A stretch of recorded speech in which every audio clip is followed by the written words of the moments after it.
주님 오늘도 새 하루를 주시고 새 마음을 주시고 새 몸을 주셔서 주님 앞에 나와 찬양케 하심을 감사합니다.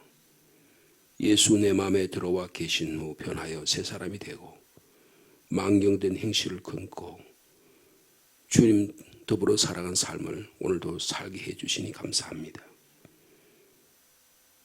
물밀듯 내 마음에 기쁨이 넘쳐서 우리의 삶이 주님으로 인해 변화되기를 원합니다. 옛 사람을 벗어버리게 하시고 오직 우리 심령이 새롭게 되는 이 아침이 되도록 주께서 역사하여 주시옵소서. 하나님의 말씀을 읽습니다. 말씀 가운데 역사하신 성령님의 임재하심과 우리를 향하신 하나님의 뜻을 밝히 발견할 수 있는 이 아침이 되도록 축복하여 주옵소서. 예수님의 이름으로 기도하옵나이다. 아멘. 계속해서 사무엘상 10장 9절 말씀부터 16절까지 말씀입니다.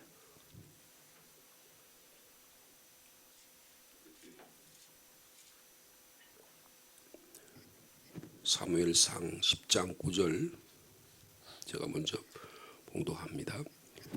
그가 사무엘에게서 떠나려고 몸을 돌이킬 때에 하나님이 새 마음을 주셨고 그날 그 징조도 다 응하니라.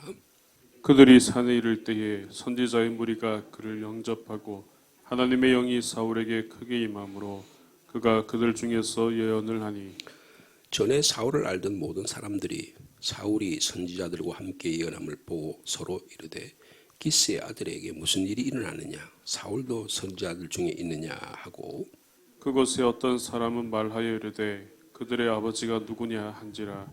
그러므로 속담이 되어 이르되 사울도 선지자들 중에 있느냐 하더라. 사울이 예언하기를 마치고 산당으로 가니라. 사울의 숙부가 사울과 그의 서환에게 이르되 너희가 어디로 갔더냐. 사울이 이르되 암나기들을 찾다가 찾지 못하므로 사무엘에게 갔었나이다 하니 사울의 숙부가 이르되 청하노니 사무엘이 너희에게 이런 말을 내게 말하라 하니라. 사울이 그의 숙부에게 말하되 그가 암나기들을 찾았다고 우리에게 분명히 말하더이다 하고 사무엘이 말하던 나라에 말하지 아니하니라. 아멘. 여기는 참 놀라운 일이 있습니다. 사울이라고 하는 이 청년의 삶 속에 새로운 변화가 일어났다는 것입니다. 하나님이 오늘 9절의 말씀과 그에게 새 마음을 주셨다 그렇게 말합니다. 사무엘이 사울을 만나서요. 그 앞에서 그런 말씀을 하셨죠. 여호와의 영이 크게 임하리니 너도 그들과 함께 예언하며 변하여 새 사람이 될 것이다. 그렇게 약속한 바가 있습니다. 그리고 세 가지 앞으로 너가 지도자가 될 것에 대한 세 가지 징조를 약속한 바가 있습니다. 그 약속이 오늘 9절에 보니까 다 이루어졌다 그렇게 표현합니다. 근데 그러니까 하나님께서 하나님의 일들을 감당하기 위해서 하나님이 말씀하시고 하나님이 그에게 기름 부어주신 사건이다. 기름 부어줬다는 것은 능력을 부여했다 그런 의미가 있다고 저희들이 알고 있죠. 그래서 하나님의 말씀과 기름 부음으로 인해서 사울에게 권능이 부여되게 됩니다. 권능이 부여되는데 지금까지는 사무엘이 사울의 외적인 조건들에 대해서 하나하나 말씀을 통해서 그들을 만들어가고 하는 과정이에요. 대단히 중요합니다. 우리가 예를 들어서 학교를 다닌다든지 교회 신앙생활을 한다든지 이런 외적인 조건이 외형이 틀이 우리의 삶을 잘 만들어가는 조건 그런 것이 될 수 있습니다. 좋은 가정에서 사랑을 많이 받고 자라는 가정에서 자녀들이 건강하게 자라면 그 자녀들이 인격이나 성품이 아름다워져서요.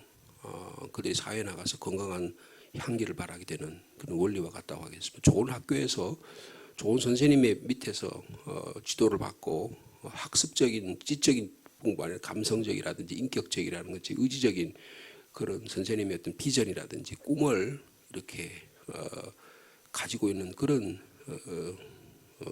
교육을 받은 학생들은요 앞으로 쭉 계속적으로 귀한 인격적인 삶을 살아갈 수가 있게 됐습니다. 제가 고등학교 2학년 때까지는 이과에 다녔어요. 이과에.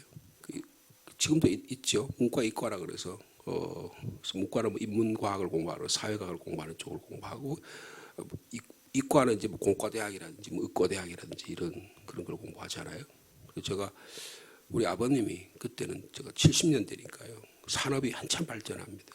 그때 이제 처음으로 울산에 현대 조선소가 생기고 그리고 제주도 거제도에 이제 그때 대우조선 같은 게 생길 때예요. 그러니까 너는 공과대학을 가야 된다.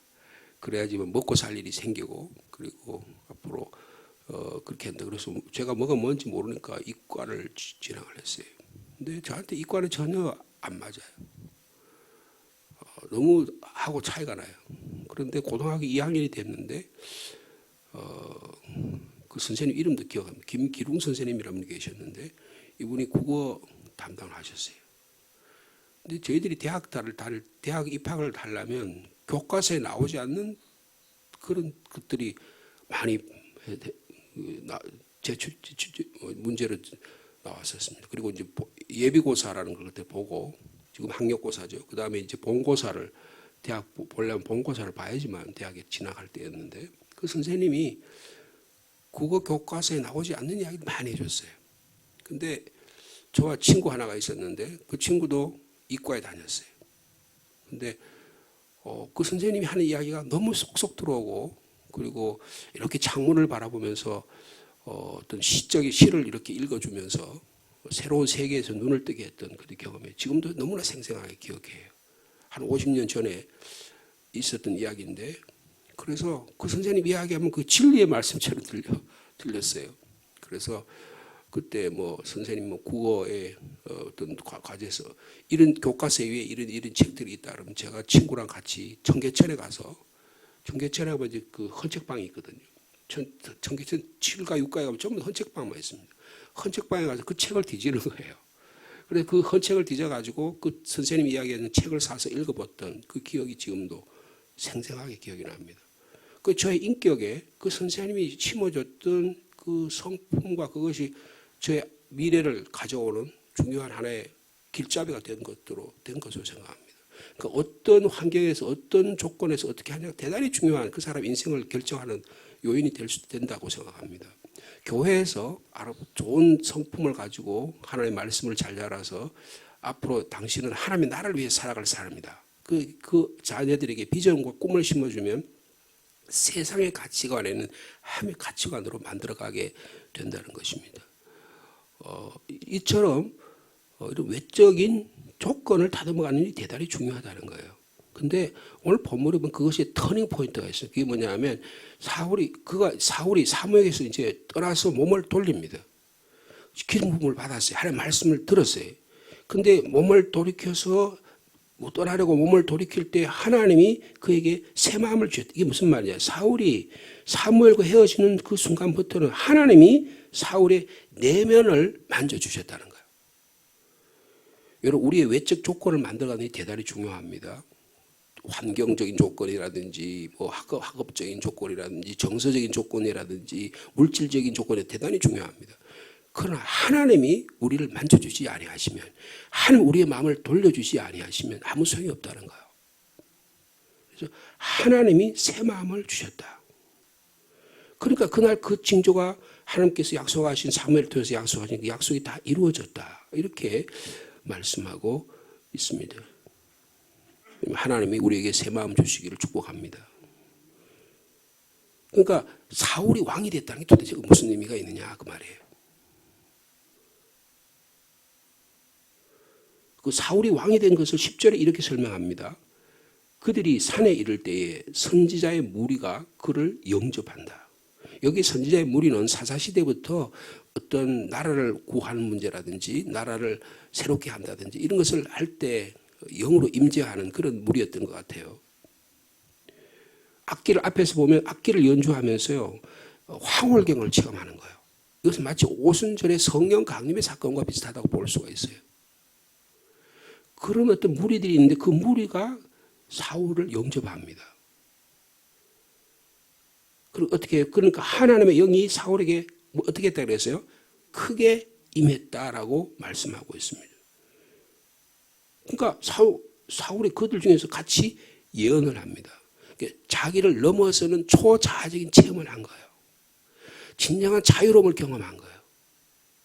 여러분, 예수 그리스도 안에 있으면 새로워집니다. 누구든지 그리스도 안에 있으면 새로운 피조물, 이전 것은 지나갔으니 보라 새 것이 되었다.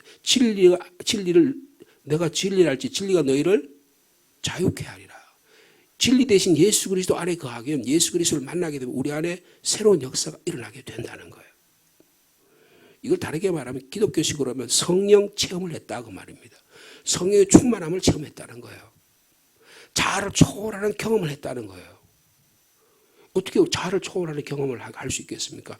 하나님이 우리에게 새 마음을 주면 이런 일이 일어나게 된다는 거예요. 그러므로 사울이 왕이 됐다는 것은요, 단순히 다른 나라들처럼 그런 왕이 됐다는 그런 뜻이 아니에요. 사울이 왕이 됐던 게 무슨 뜻일까요? 하나님의 영이 그에게 임했다는 뜻이에요. 그 하나님이 통치하기를 원하는 나라, 이스라엘 민족은 하나님이 통치하는 신정 통치 국가예요. 그런데 이스라엘 백성은 뭘 원했어요? 왕이 되기를 원했어요. 어떤 왕이요? 세상 나라의 왕이 블레셋과 주변 나라들처럼 그런 왕을 세우기를 원했어요. 그런데 하나님은 그런 왕을 세우기를 원하지 않으시. 그 하나님의 생각과 세상의 사람이 충돌하는 거예요. 그럼 누가 중요하겠어요? 왕으로 세운 사울 자신이 중요하지 않겠어요?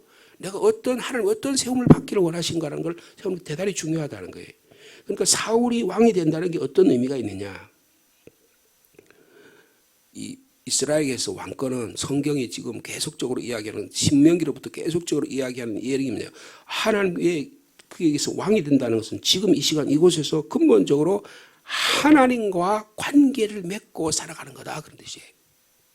여러분, 그래서 뭐라 그럽니까? 우리는 왕 같은 제사장이라 그러지 않아요. 여러분, 하나님과 관계를 맺고 살아가야 됩니다. 하나님 말씀과의 관계를 맺고 살아야, 하나님의 영이 우리 가운데 임해야 된다는 거예요. 그러니까 사울의 권위가 어디 있는 거예요? 사울이 왕으로서 앞으로 통치해야 될 때 그 권위가 어디서 나와야 돼요? 하나님으로부터 나와야 돼요. 그러니까 내면에서부터 우러나야 돼요. 내 인격에서 우러나야 되는 거예요.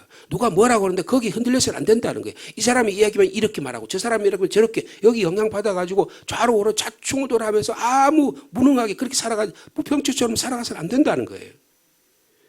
권위는 외부에서 오는 게 아니라 전적인 하나님에게서 온다. 하나님의 능력에서 비롯되는 거다. 하나님이 사울을 이렇게 세우시는 겁니다.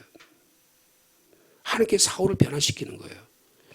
와, 이런 일이 사울에게 일어났습니다. 저 여러분에게 이런 일이 일어나기를 축복합니다. 그러면 달라질 거 아니에요. 우리 내면에서 이런 일이 있을 거예요. 주님, 제가 주님의 말씀 안에 새로워지기를 원합니다. 주님, 제 인격도 변하고 제 성품도 변하고 제 잘못된 습관도 변하고 주님 안에 새로워지기를 원합니다. 성령께서 계속 그런 이야기를 우리에게 주문하시잖아요. 근데 그 반대편에서 뭐 그런 거 가지고 그래 그러면서 그냥 그걸 계속 잠재우려는 세력들이 있잖아요. 계속 잡아 끌어내는 세력들이 있잖아요. 근데 하나님께 이거 어떻게 하나님의 새 마음을 주셔야 이런 일이 일어난다는 거예요. 여러분, 새로운 상황이 일어나면 새로운 상황에 대한 인식이 필요합니다. 지금 시대가 변하고 있어요. 사무엘의 시대가 지나가고 사울의 시대가 옵니다. 하나님께서 사무엘이라는 사람을 통해서 새로운 성품을 사울에게 주시길 원한 거예요.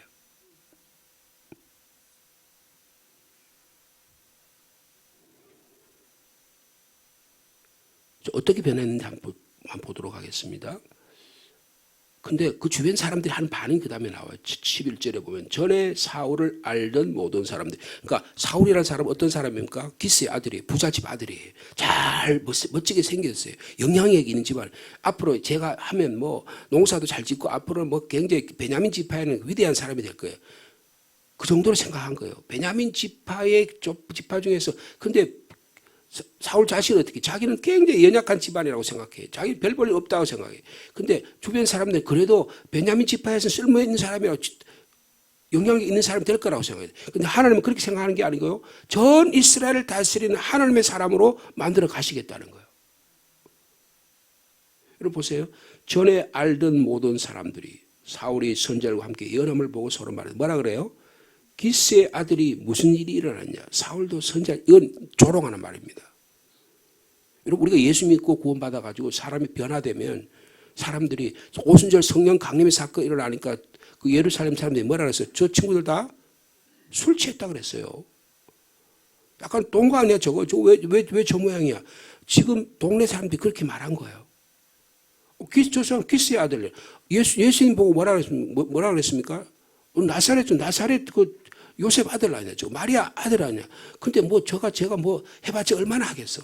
뭐 그런 생각을 한 거예요. 제가요 신학대학원을 입학을 했습니다. 입학을 했는데 그 교회 담임 목사님이 저를 아들같이 생각하셔서 그 교회에 제가 다니던 교회에 중고등부 전도사로 하라 그랬어요. 그래서 제가 순종하라고 했는데 판단을 잘못한 것 같아요. 그때 거기 하지 말았어야 돼.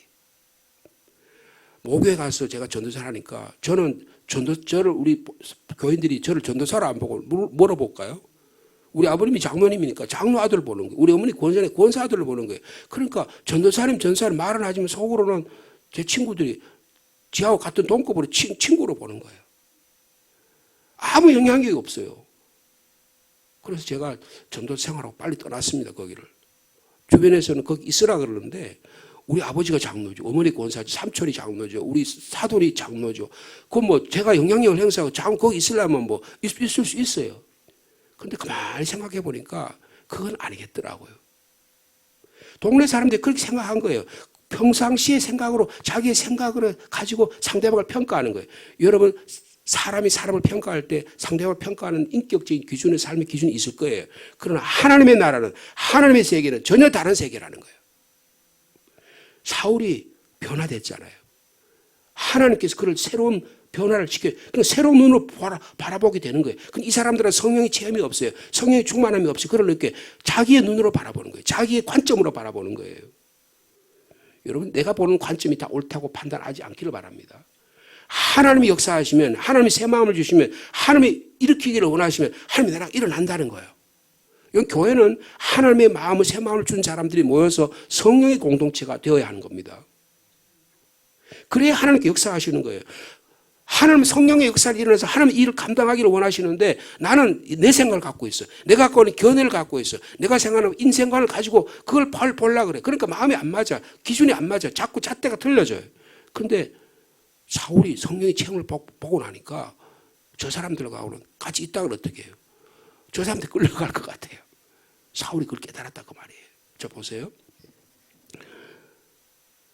또 그곳에 어떤 사람들은 말할 사람들이 그들이 아버지가 누구냐 한지라. 그러므로 속담이 되어 이르되 사울도 선지자 비꼬는 말이에요.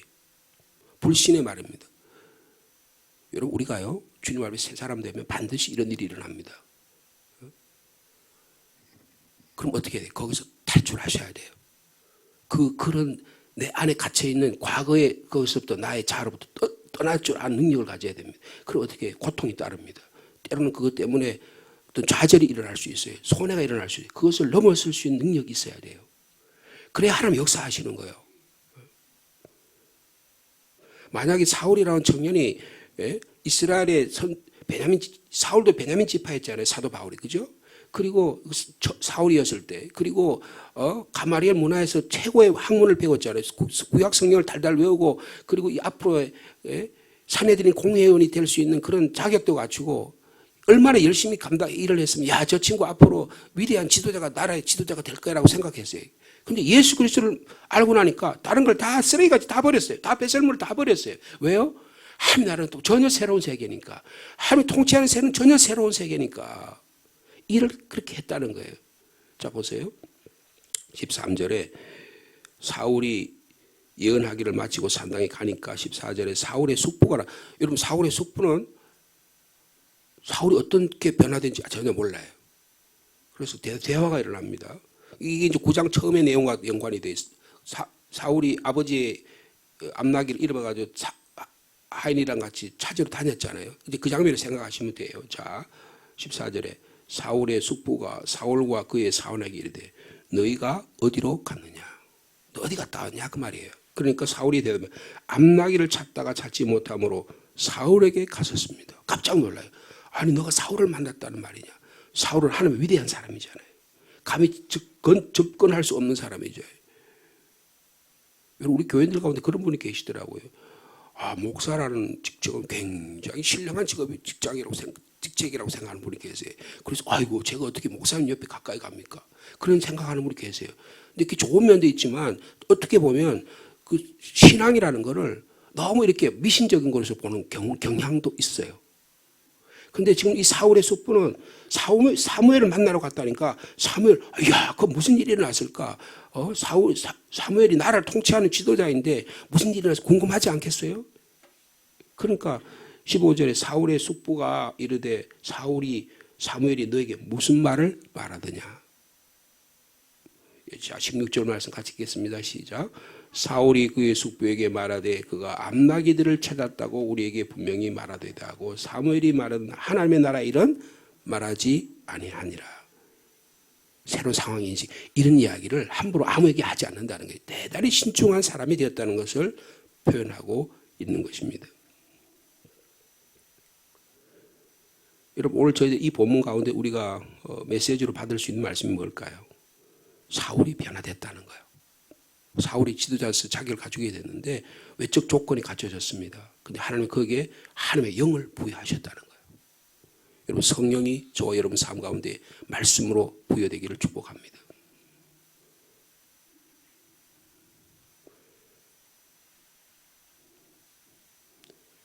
옛날의 인식이 무너뜨려졌다 그 말이에요. 옛 사고의 체계가 넘어갔다 그 말이에요.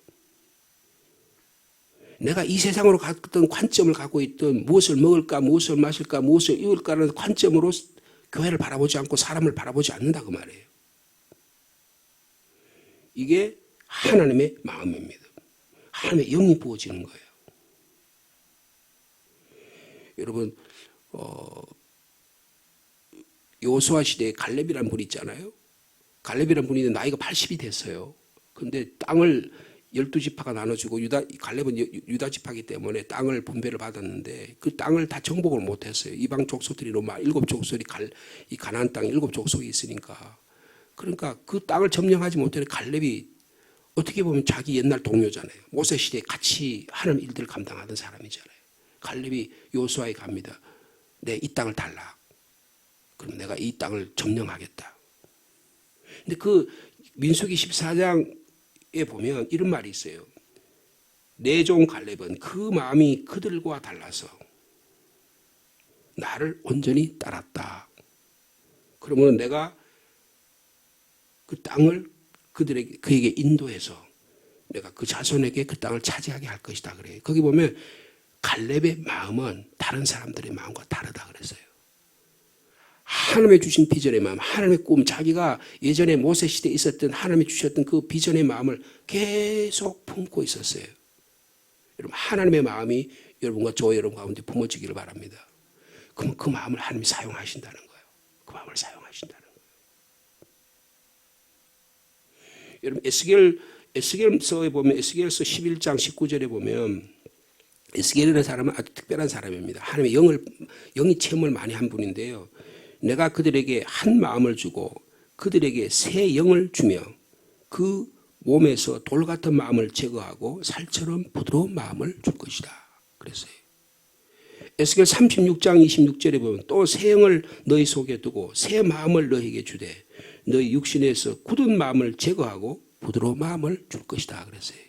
성령께서 역사하시는 겁니다.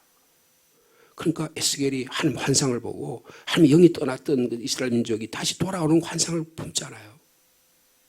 이게 성령 강림의 역사입니다. 이런 자를 주님이 들어 쓰신다는 거예요. 이런 자를 들어 쓰신다는 거예요. 그러니까 사울은 철저하게 하나님의 주도권 하에 있다는 거예요. 근데 사울이 이 왕에 대해서 앞으로 아직 공표가 안 됐죠. 이제 그 다음 장에 넘어가면 사울이 공개적으로 이제 그 내일 본문에 보니까 미스바에서 모여가지고 이제 사울을 왕으로 선포하는 장면이 나옵니다. 근데 지금 온전히 준비되는 거예요. 외적인 조건뿐만 아니라 내면의 세계가 준비될 때 하나님이 그를 사용하신다는 거예요.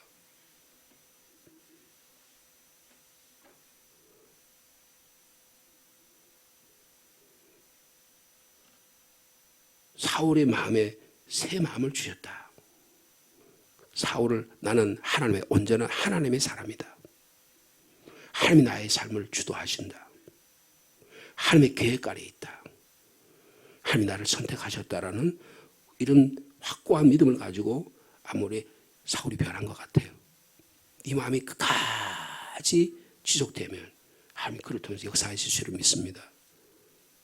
근데 이게 참 지키기 어렵잖아요. 여러분, 오늘 우리에게 주신 하나님의 사명을 잘 감당할 수 있는 저 여러분 되기를 원합니다.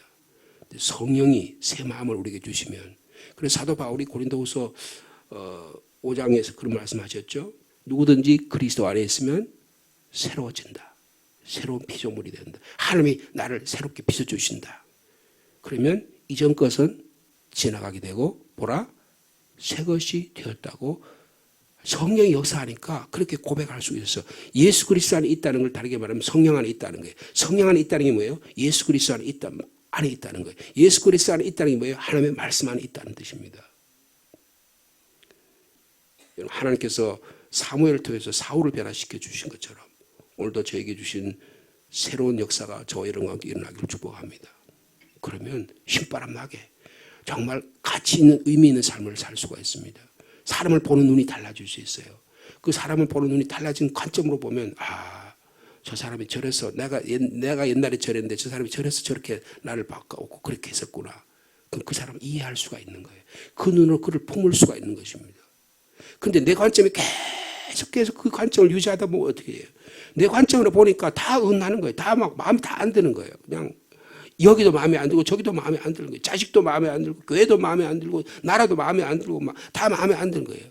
그런데 하나님의 영으로 보면 용서할 수 있고 받아들일 수 있는 능력이 생긴다. 그러니까 트랜스폼, 삶의 변화가 일어나는 관점이 어디냐? 내 내면의 세계가 일어나야 된다는 거예요.